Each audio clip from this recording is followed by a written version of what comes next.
Hello, and welcome to Voices Unleashed, in which we celebrate singers, artists, and musicians, their influence on our community and beyond. My name is Alexandra Babel, and I'm very happy to do this series and privileged to have this opportunity. Today is a very special day, one of the days I've been waiting for a long time. I have with me one of my dearest and closest friends and musical collaborators, my dearest Arnold Drapper. Welcome, Arnold Drapper. Thank you very much, Sashenka. I'm going to call you Sashenka. That's it. That's been my nickname for a long time. This is a very special Reminiscing episode. Arnold and I have been working together we were trying to sort it out, maybe... I've certainly known you for 35 years. 35 years, yes. We could say certainly 30 years. Certainly, absolutely. Yeah. We've traveled all over as a duo. You've played for many of my groups. We've had you compose work and commissioned work for us, and we really want to celebrate you. You've been and continue to be a treasure for us in this community. So I know you are very self-deprecating and just hate hearing your bio read out loud. I won't do that to you. Instead, I will just start right away with, where were you starting all of your musical experiences? You started as a child, didn't you? Well, yes, I had lessons. My dad gave me lessons. When I was about 3.5. Sadly, I can't remember those early days. Amazing. But I think my career was mapped out then. He decided for you. He decided. Yes. For me. Tell us the story about you being a little chap and your father and the string players realizing that you had perfect pitch. Oh, well, yes, he was playing one night with a violinist, and I'd been sent to bed. And of course, I wasn't in bed. I was sitting at the top of the stairs listening. Of course you were. And I think the violinist played a wrong note. I blurted out, that should have been E flat or something like that, you know. And so they called me down and tested me on every note, put me in another room, and proved that I had absolute pitch at that time. And you were how old? I think I was about 7 then. Unbelievable. Yes. And your father made you practice a great deal. Yes. One of my friends said to me fairly recently, you've known phenomenal discipline in your life. And I hadn't thought about it, but I think he was right. Absolutely. You know, I used to get up and practice at 7 in the morning. I could still do that if I wanted to. 7 in the morning, and then breakfast at 8 or 8:15 or whatever it was, and then school. Every day. So my life was disciplined.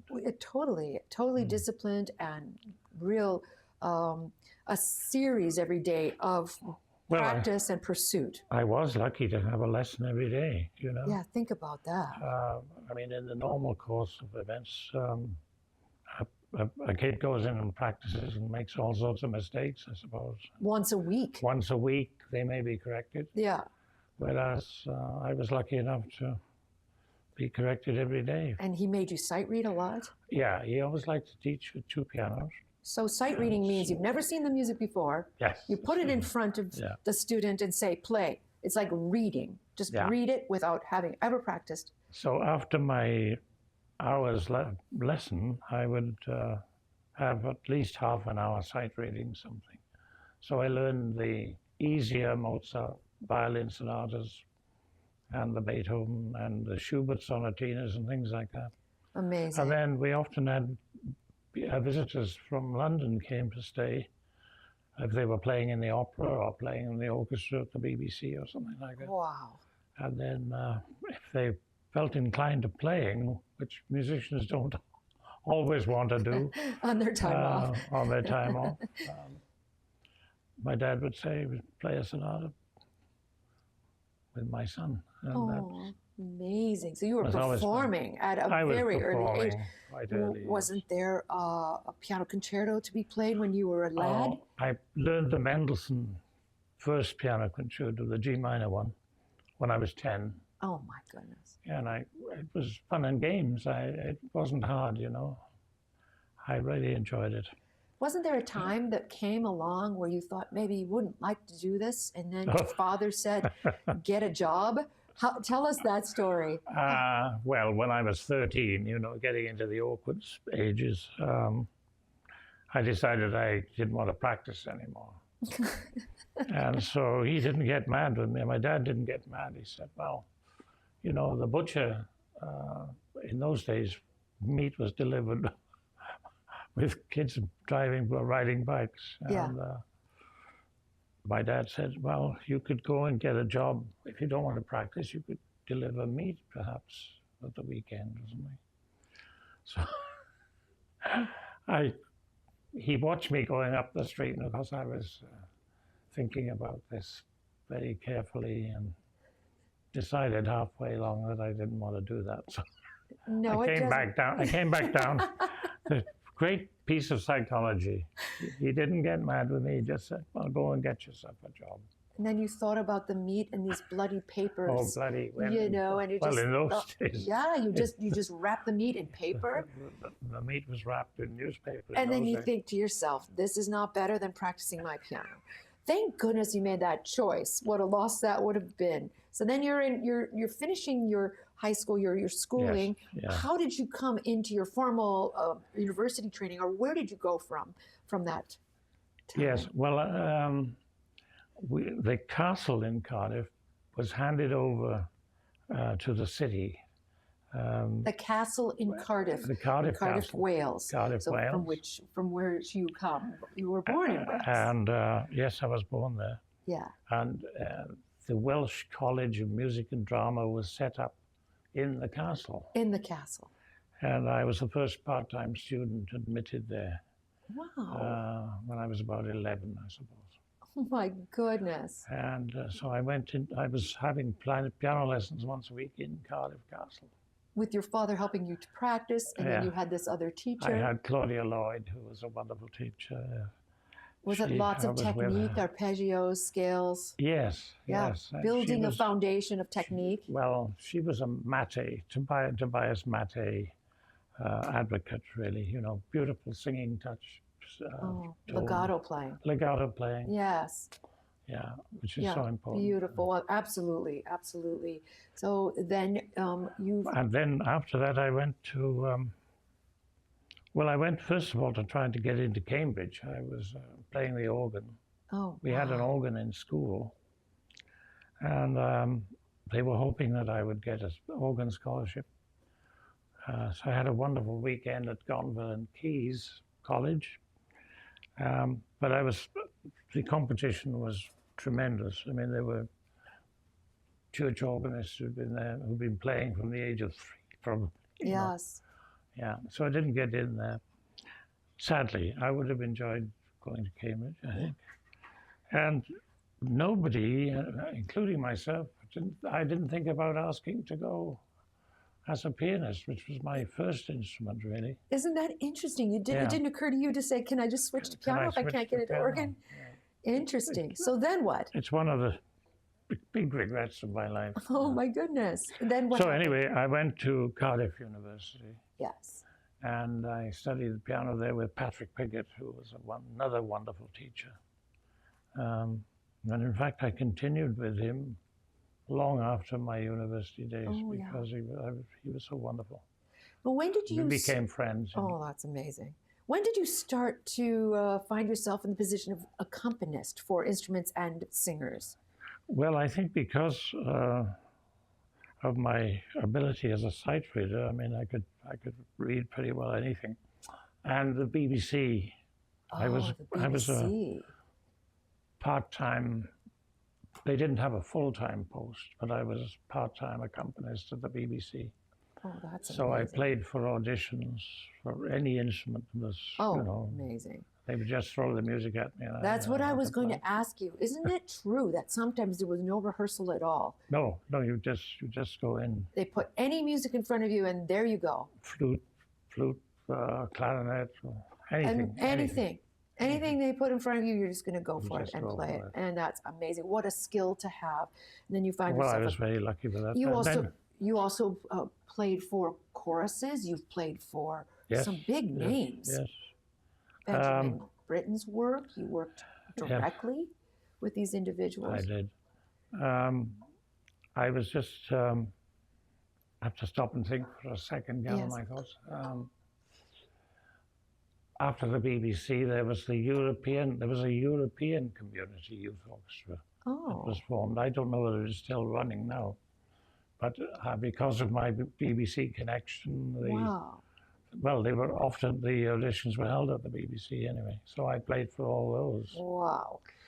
And then I was invited to become one of the accompanists for the Royal National. I stayed for the Wales. Wow. Which is held alternately in South and North Wales. Wow. You know, one year in the South, 1 year in the North. And I think I was the only accompanist who was invited to do both. Well, that's amazing as a young man. You know, they don't approve of rehearsals beforehand. Oh, no, why would you need to rehearse? If you need to rehearse, you're just not good enough, right? Get out, right? So I could talk to you a lot about those funny experiences. That would have been so funny. Some singers who couldn't count, you know, or skip pages, and you just had to smooth over the cracks, as it were, and make them look good, even though they were missing music. You've done it for me. You've done it for me. Now tell me, when was it that you decided to buy your beautiful piano? Oh, my Bechstein. Which ended up being in my possession at the end of the day. No, that was the Blüthner that I brought with me. The Blüthner that you brought with you on a ship. Yes. And this Blüthner, you bought this as a young man. Yes, when I had a mortgage as well, I was paying for the piano. Paying for the piano and a mortgage as well. Perfect. Yeah. But anyway, I survived all that. And it's a beautiful piece of furniture. It was a lovely piano. It's so lovely. So then you found yourself in the position of teaching at the University of Cardiff. Yes. Yes. And you were a piano professor, or yes? Yeah. And then you holidayed at one point, coming for a Christmas break to Kelowna, yes, because one of your associates, another faculty member, was Sharon. Sharon McKinley. Yes. With whom I played a lot. She's a cellist. Yes. And she introduced me to her sister, Arlene. She introduced you to her sister, and the rest is history. The rest is history, yes. So Arnold made the big move from Cardiff to Kelowna and married Arlene, his sweetheart to this day, at home making apricot jam as we speak. And then we come up to, there's so much more to talk about. Your career was illustrious. You were associated with so many of the biggest names of the day. We're moving forward now to when we met. Oh, yes, that was a great day. In 1990. 1990, I moved here from Chicago with my husband, and you were living here. You were a new I'd only been here about a year. And Mike Roberts, who used to introduce CHBC TV, he asked me to go and help with a performance of Messiah, which took place at Trinity Baptist. Yes. And he wanted me to talk about which instruments to highlight when they were during the work. While they were recording the performance. While they were recording. Yes. So.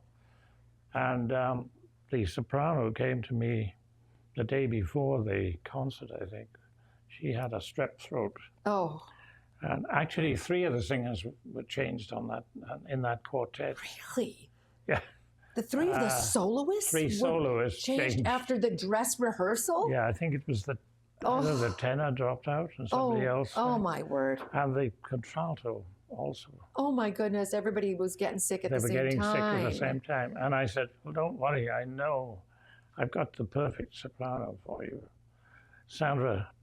Alexandra Babel. Yes. She's just arrived in town. Yeah. And she will do it with her eyes shut. You didn't mention that I was 8.5 months pregnant with my first child. With Sarah, yes. And the conductor called and said to me, we have a performance of Messiah. Would you like to consider performing? I said, I would love that. I thought he meant a year from now. He said, I mean, night after next. Tomorrow. Yeah. I said, oh my goodness. I thought, what am I going to wear? That's how we started it. And we worked together ever since. Yeah, went to your house every Friday, brought my little children along for tea often. and we've been fast buddies ever since. Ever since. And we've traveled to, well, where have we been? We've been to Austria. I think our standards are the same. We you know. Right, and we loved like two little truffle pigs. We would go after details. Yes. Now, was there a dot in this edition? There's no dot in this edition. Important, and every word, we talked about the poetry of Mahler, Schubert, Schumann, Brahms. We performed for Ballet Kelowna in their early years because our wonderful friend David LaHaye, the founding artistic director of Ballet Kelowna, asked you to play Chopin. And then Dvorak. We did the Mozart Alleluia, the Exultate Jubilate while he choreographed. Then we did a group of pieces that you wrote. Oh, and my Shakespeare. Yes, and my girl sang while he commissioned. We did Mahler. And right now, RJ, our producer, has a little clip of what Ballet Kelowna was doing in those days. Oh, wonderful. And our involvement in that. So take it away, RJ. We'd like our audience to see that. First performance was in 2003. 2003, yes.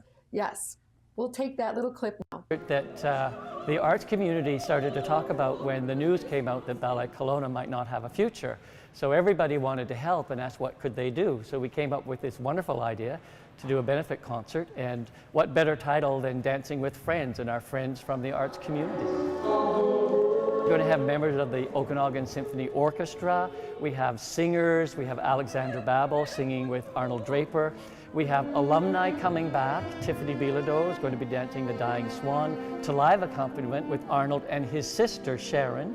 Various dance schools participating as well. So we're very, very excited that all of these various elements of the community are coming together in support of Ballet Kelowna, and it's a rejoicing evening about all of the art forms.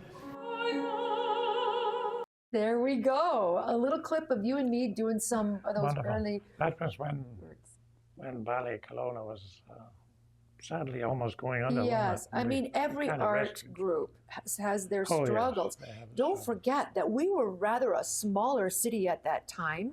To find to find those that are interested in the ballet.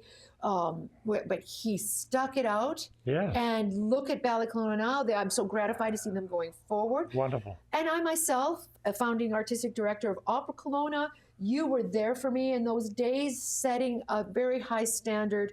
And I'm also gratified to see that that's going forward. That's the good. OSO, Okanagan Symphony Orchestra, we've worked with them many times. They also had their years of, are we going to make it or not? Yes. And look at, I'm so gratified to see they're in their 65th year or something like that. Yes.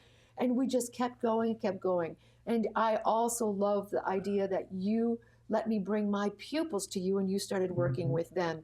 And I want to mention your involvement with the Chamber Music Kelowna Society. Oh, yes. And they set up a beautiful scholarship in your name, the Arnold Drapper Scholarship. Very thrilled about it. Yes. So tell us a little bit about that, because the idea is to what? Well, can I go back a little bit? Of course. When I first came, two of the friends that I met were Eileen Powell, who lived in East Kelowna, and Joanna Verkerk, the Dutch organist. And they were really the founders of Chamber Music Kelowna. In those days, they called them the concert series. And I was lucky just to become friendly with both of them. Eileen had studied at the Royal Academy of Music in London. She was a pianist. That's right. And we soon became friends. And I helped as much as I could with those early days of chamber music. Yes. And apparently I've done about 10 performances over the years. Oh my goodness. With various groups. Right, like the Borealis Quartet and the big names. Trio Accord from Vancouver. The Trout Quintet and beautiful music throughout the years. Wonderful organization. It was so good. And now they've got this fund in my name, which I'm very thrilled about. Yes. You know, normally you wait until you're dead and then they think about should we have a memorial fund? So it's nice to be around to see these young Oh, people. absolutely. I've helped a lot of young people. I've helped a lot of young Oh, people. you definitely have. You definitely have throughout the years, and it's so nice to see the next generation going. Yeah, coming on. It's really wonderful. Just as we're wrapping it up, because you and I could talk for the rest of the day about all the performances. We haven't even got into how your sense of humor, which backstage, keeping my nerves calm by saying the funniest things, jokes galore, dry sense of humor. Just before you're going on, come just up with before a you joke. come out, go on, just to calm me right down, you say the funniest things to me. And then unfortunately, or fortunately, every once in a while we get the giggles, and then we have a really hard time gathering ourselves before we have to perform or after. This happens a lot, but you got to keep laughing and enjoy every day. You have to have a sense of humor to get through, I think. That's right. I mean, I think that your philosophy of life that I have really gained so much from this idea is you do excellent work. You take your craft You become serious. You become serious when you're playing. Well, 100%. But before and after. Yes, exactly. You take your craft very seriously, but you don't take yourself too seriously, right? No, That's right. Before we go, we have one more clip of the two of us way back when I still had way shorter hair, and these were the earliest days of our efforts to get the opera going. And so we did this event at Bottega. Now, this is that wonderful venue that Dave Crisco built. Yeah. We had visited his castle in Dresden. And he built a modern version thereof called Bottega, in which I was a resident artist, for a year, getting it going. We performed there many times. In fact, he put us on his airplane with you, me, and Arlene, flew us to Vancouver. There was a driver waiting. He took us to every single Steinway store and let you pick out the piano. I picked a piano that I thought would suit the best. And he said, don't look at the price. You pick the one that you like the best. I remember how you were annoyed that there was a piano that someone had decorated. You said, oh, don't do that to the Steinways. I'm not even going to play that one. You put gobbledygook on it or something. It's disrespectful. It's sacrilegious to do that to a piano. We picked the piano. We got back on the plane. We were home by dinner time. What a day that was. That was a wonderful day. And that VIP treatment. Absolutely. That piano was on Bottega for a while until a wedding happened and someone carved their initials into it, which is a terrible thing to do to a piano. So our friends were mystified by that. And actually now that piano is at the RCA, the Rotary Center for the Arts. So if they come to the chamber music concerts, they can see that piano in action. It's a beautiful piano. We actually worked with it as well, haven't we, many times? Yeah. So we could go on and on. There's so many stories. We can probably have to have you back for another episode. That's what we should do, and go through your whole diary. That would be so much fun. Also, I wanted to mention before we close that we will have program notes at the bottom of this episode. If you would like to buy the CD of Arnold playing the 4A piano works, I had the privilege of listening to all the takes, and Arnold asking me, which take, Sashenka, do you think is the better one? They were both beautiful and flawless, but I think he was looking at which one made me tear up a little bit more. I mean, this Oh, you were very helpful. I was just listening and enjoying. This is music that is healing, and you play it with such beauty. Foray is a very special composer. So those are available to you. There's a link at the bottom, and we're going to say our goodbye, and then let this episode run out with a little opera piece called A Fuggil Traditor, very short and very sassy. It's the two of us.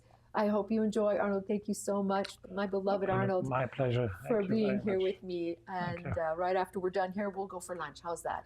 Sounds great. Thank you, everyone, and we'll see you next time.